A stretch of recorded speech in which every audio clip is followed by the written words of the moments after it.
Bonjour à toutes et à tous et bienvenue sur Ostéo TV, la première chaîne d'actualité en ostéopathie. Pour ce nouvel Ostéomag, nous recevons aujourd'hui Vladimir Sekelj, ostéopathe et fondateur de la société TITA, qui regroupe une maison d'édition du même nom spécialisée dans le domaine des médecines manuelles, et une librairie en ligne d'ouvrages médicaux, TITA Shop, qui compte plus de 200 références en ostéopathie. Vladimir Sekelj, bonjour. Bonjour. Vous êtes donc ostéopathe à Avignon. Vous êtes également formateur en ostéopathie en technique d'énergie musculaire. Et vous êtes également cofondateur de l'IFOGA, l'Institut de formation en ostéopathie du Grand Avignon, c'est ça? Et de la FCMS. Redites-moi la FCMS. Avignon, formation continue au métier de la santé. Et donc, vous êtes très impliqué dans la formation. Est-ce que vous pouvez nous expliquer ce qui vous a poussé à vous investir dans la formation en ostéopathie alors que ce n'est pas vraiment ce qui manque? Je pense que je suis avant tout formateur. Avant d'être ostéopathe, je faisais déjà de la formation. Enfin, c'est quelque chose qui m'anime profondément. Avant même d'être diplômé en ostéopathie? Vous étiez dans un autre domaine? Non, en fait, quand j'étais jeune, j'ai déjà été entraîneur-joueur à l'âge de 17 ans. J'ai géré un club sportif de volley, donc j'étais entraîneur, et puis des cours de maths, voilà. Donc ça vous plaisait, la transmission? C'est quelque chose, voilà, c'est quelque chose qui me plaît profondément. Et quand je suis devenu ostéopathe, je suis diplômé en 2001, rapidement, c'était une époque où on commençait à avoir plus d'étudiants en ostéopathie. J'ai commencé à être assistant, puis à être enseignant en ostéopathie déjà dès 2001-2002. Et donc pour aller encore plus loin dans la formation, en 2012, vous avez donc créé votre société, TITA. Alors, avant, il y a la création d'IFOGA. Il y avait déjà l'IFOGA, voilà. La FCMS. Il y a l'IFOGA, FCMS ensuite, donc ça date de 2008-2009. Et en 2008-2009, on n'est pas non plus dans la configuration actuelle. C'est vrai. En 2008-2009, il y avait déjà pas mal d'écoles, en effet, mais des écoles qui, depuis 2002, depuis la loi, ont accueilli beaucoup d'étudiants, et sans avoir la structure nécessaire pour faire un enseignement de qualité derrière, à mon avis. Et en 2008, avec un collègue qui était enseignant sur Aix-en-Provence aussi, on a décidé de créer une école, mais avec la structure qu'on voudrait avoir si on était étudiant en 2008. Oui, c'est-à-dire des petites promos, pas des répétiteurs, etc. Voilà, donc on a essayé d'avoir de la qualité, d'avoir un numerus clausus, c'est-à-dire de réduire du nombre, parce qu'on savait que ça ne pouvait pas venir du ministère. Promotions, effectivement. Et ensuite, en 2012, donc la société TITA. Alors, en 2012, la société TITA, parce qu'en 2013, j'ai quitté IFOGA et FCMS, donc je ne suis plus impliqué dans l'enseignement de ces deux structures. D'accord. Mais je suis toujours animé par la transmission, oui, voilà, j'ai compris, donc l'enseignement. Mais en 2013, pour moi, le vide, c'était pas d'avoir une structure d'enseignement, parce qu'il y avait suffisamment de structures de qualité. Le vide, pour moi, c'était la transmission écrite de l'ostéopathie. Oui, tout à fait. Il n'y a pas d'ouvrage de référence, effectivement, au niveau de l'ostéopathie. Alors, il y a des maisons d'édition. C'est pas comme s'il y avait rien. Il y a des grosses maisons d'édition, Elsevier, Vigo Malouane, Sully, voilà. Donc, il y a des maisons d'édition, mais dans lesquelles je n'arrivais pas à retrouver ce que je cherchais dans les écrits. Donc là, vous avez voulu quelque chose de vraiment très spécialisé au niveau de la médecine manuelle. Oui, tout à fait. Donc là, j'ai voulu monter une maison d'édition qui fasse un produit de qualité.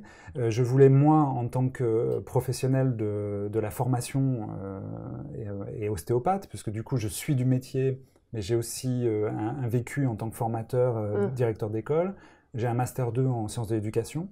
Donc ce que j'ai voulu, c'est m'impliquer et mettre ma patte, entre guillemets, sur les livres qui allaient être produits par la maison d'édition pour relire et accompagner mes confrères sur l'écriture de leurs ouvrages en ostéopathie, en médecine manuelle, mais avec mon regard qui n'est pas le regard d'un professionnel de l'édition simplement.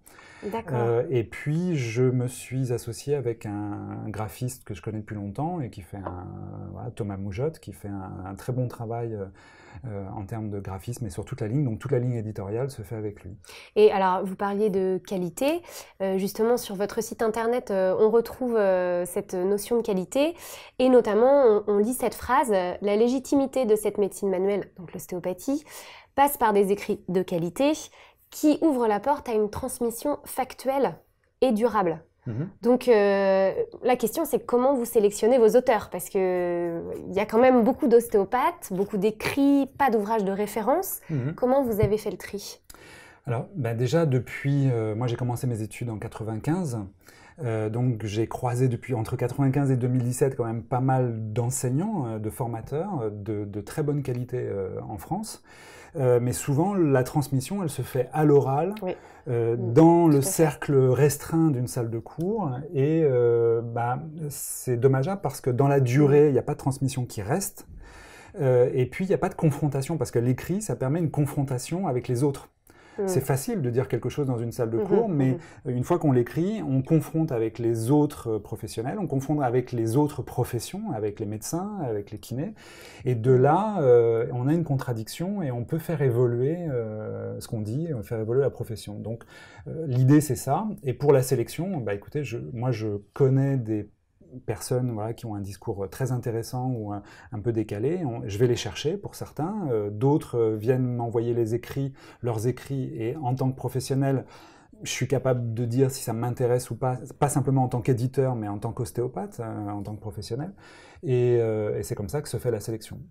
Oui, donc vous avez une équipe quand même avec des professionnels de l'édition, des professionnels de la santé aussi, et il y a un suivi quand même de vos auteurs, un accompagnement. Oui, on les accompagne parce que faire une consultation en cabinet, on peut être le meilleur ostéopathe possible, éventuellement être le meilleur enseignant du monde, mais le passage à l'écrit, c'est encore un autre modèle de transmission.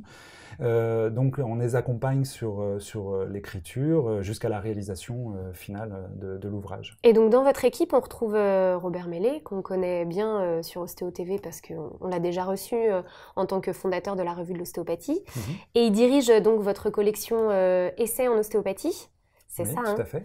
Et alors moi, il y a un titre qui m'a frappée, et je pense que je ne dois pas être la seule, qui est vraiment d'actualité. Donc c'est Stéphane Baume, c'est ça, qui est ostéopathe, qui a également suivi des études de droit de la santé, il me semble. Santé publique. Voilà, et donc qui a écrit un titre, L'ostéopathie, quel avenir en France? Donc c'est une question que se posent beaucoup de professionnels, d'étudiants, de responsables d'école. Est-ce que par le biais de cet ouvrage que j'ai pas encore lu, mais promis, je vais m'y plonger. Je vais apporter. Je vais m'y plonger. Et quand même, est-ce que vous pouvez nous rassurer? Non, mince. Non, alors l'idée de l'ouvrage, c'est pas de dire l'ostéopathie, ça va être mieux plus tard ou c'était mieux avant. Non, mais est-ce que ça peut ouvrir des pistes éventuellement? Alors oui, justement, l'idée c'est ça. L'idée c'est d'ouvrir des pistes. Parce qu'on est quand même en plein, on va dire, on est en pleine refonte de la profession. On a une époque un peu charnière quand même. Ouais, alors on est toujours en époque charnière, j'ai l'impression. Non, alors déjà. L'idée de la collection, c'est d'apporter des pistes.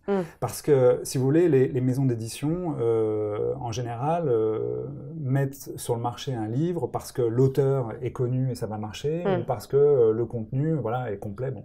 Là, l'idée, c'est de dire, c'est pour ça qu'on a travaillé avec Robert Mellé, qui dirige la revue de l'ostéopathie, c'est qu'il y a des objets de recherche. Parce que s'améliorer, même à titre individuel ou en termes de profession, en termes de professionnel, c'est remettre en cause les acquis, faire de la recherche et essayer d'avancer ou d'ouvrir des pistes.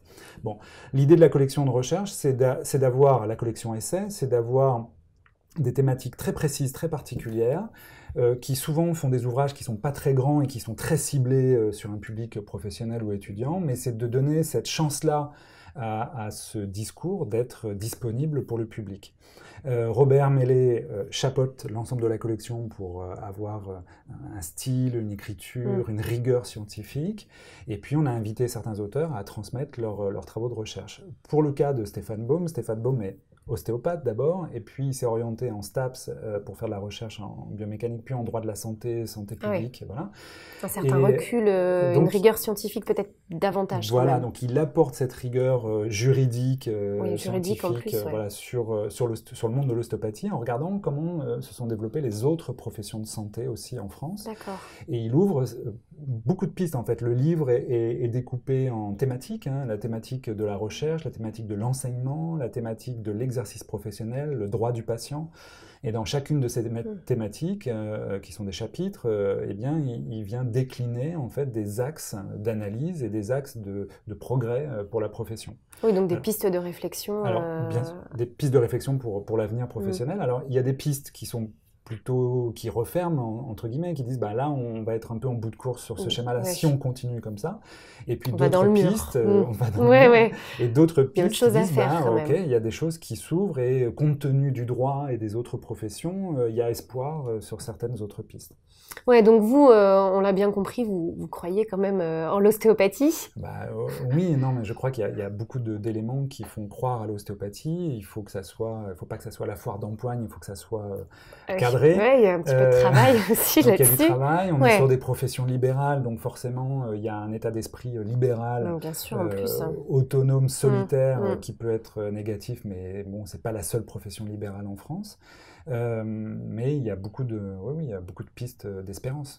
Et donc vous cherchez quand même à donner une légitimité avec votre maison d'édition à l'ostéopathie? Moi, je crois que, comme je disais au tout début, c'est que transmettre un écrit de qualité aussi bien sur le fond que sur la forme, ça permet de mieux transmettre l'ostéopathie aux professionnels, que ce soit des professionnels ostéopathes ou d'autres professionnels, comme par exemple les médecins. Oui, voilà, tout à fait, qui ne savent pas forcément non plus ce que c'est que l'ostéopathie. Exactement, donc de mieux communiquer, d'asseoir une sorte de légitimité, de notoriété au niveau de la profession. Et puis donc de là, d'assurer une longévité du coup à l'ostéopathie. Exactement. Et vous êtes également partenaire de nombreux centres de formation, initiale et continue. Et à ce sujet, je ne sais pas si on peut en parler, mais il me semble que vous avez une collaboration actuellement avec Ostéobio sur un ouvrage. Oui, tout à fait. Bah, David Desauges, qui est le directeur d'Ostéobio, avec l'équipe des enseignants de l'école, travaille depuis quelques années sur un système d'enseignement qui est assez novateur au niveau de l'anatomie. C'est une anatomie géométrique, en fait, pour partir de formes simples connues en géométrie pour aboutir à la forme de l'os final en 3D. Et de là, ils m'ont contacté pour éditer, pour voir comment on pouvait éditer cet ouvrage, qui est une très bonne idée, qui est à mon avis quelque chose qui n'existe pas, donc qui est forcément novateur sur l'apprentissage de l'anatomie. Oui, là c'est vraiment une méthode de dessin anatomique, et on reste là dans l'apprentissage de l'anatomie. On reste sur l'apprentissage de l'anatomie, donc c'est transversal à plusieurs professions, mais c'est quand même une base en ostéopathie. On sait que l'anatomie est très difficile à appréhender, à garder en mémoire. Le vocabulaire spécifique de l'anatomie et les formes très spécifiques en 3D de l'anatomie sont difficiles. Et donc pour garder quelque chose en mémoire, il faut partir de choses qui sont déjà connues. Et pour dessiner l'anatomie, il faut partir de formes géométriques, de formes simples, et ça, c'est décliné déjà dans d'autres disciplines, dans d'autres apprentissages, dans d'autres matières qui utilisent les neurosciences et les sciences de l'éducation. On part toujours sur des choses connues, comme par exemple, souvent en cours, l'enseignant va faire un rappel du cours précédent. Oui. Hein, c'est une sorte de remise en mémoire des choses, et on va s'appuyer là-dessus pour aller plus loin. Donc là, c'est un peu sur le même principe. Là, cet ouvrage, moi, me plaît beaucoup, cette idée d'ouvrage, qui n'existe pas encore. Donc ça va être une sortie pour 2018, c'est de partir de formes géométriques simples, déjà connues par les étudiants, pour pouvoir construire une image de l'os et apprendre l'anatomie. Voilà. D'accord. Et alors, si on est auteur d'un livre qui a déjà été publié, ou si on cherche à publier quelque chose, qu'est-ce qu'on fait? On vous contacte directement? Alors, si vous êtes auteur et que vous avez un projet de publication ou un ouvrage qui est déjà rédigé mais qui n'est pas encore publié, il faut nous contacter sur l'adresse mail contact@tita.fr. Vous me contactez et puis on étudie le projet d'édition ensemble, et je vous conseillerai au mieux pour pouvoir aboutir à une publication ou vous dire que ça, c'est pas possible. Voilà, ça peut arriver. Et si vous avez un ouvrage déjà publié pour le diffuser, là, c'est sur la librairie en ligne qu'on a créée, TitaShop. Voilà, d'accord. TitaShop.fr, où là, on a essayé de regrouper, l'idée, c'est de regrouper sur un même site l'ensemble de l'offre d'édition en ostéopathie, c'est-à-dire de pouvoir, moi, en tant que lecteur, ce que je voulais, c'était pouvoir sur un seul site trouver tous les ouvrages qui m'intéressent. Donc là, on retrouve plusieurs maisons d'édition.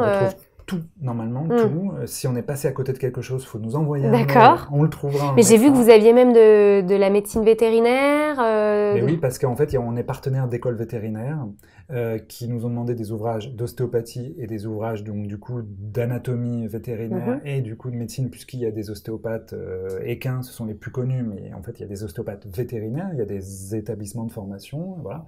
Donc on a en effet une offre sur le site d'ouvrages vétérinaires.